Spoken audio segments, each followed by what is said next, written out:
Ֆլեշմոբ Շարլ Ազնավուրի անվան հրապարակում վարորդները տեղեկանում են, որ զբաղեցնում են հաշմանդամություն ունեցող անձանց համար նախատեսված կայանատեղիները։ Դա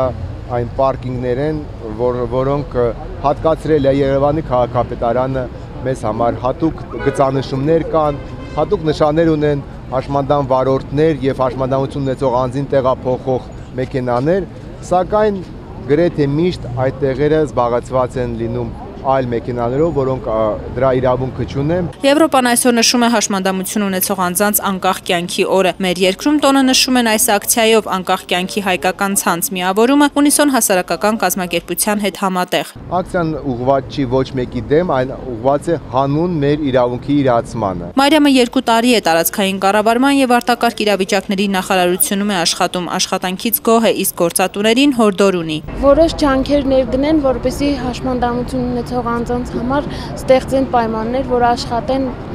եւ զգան իրենց արժանի քաղաքացին իրենց երկրի։ Նարեն ապագա հոգեբան է, կարծում է, որ հասարակության ոչ պատշաճ վերաբերմունքը գալիս է անիրազեկությունից։ Եթե մարդ չի տեսան, չի շփվել հաշմանդամություն ունեցող անձի հետ, բնականաբար նա ճիշտ չի վերաբերվում հաշմանդամություն ունեցող անձին, իսկ եթե փորձեն իրազեկել ինչ-որտեղ հնարավոր է փոխվել, երիտասարդները շատ լավ են վերաբերվում, բավականին լավ, ուղղակի այստեղ մի քիչ մեծ սերունդի հետ է խնդիրը հիմնականում։ Խնդիրները ճիշտ ասած կա այդպեսին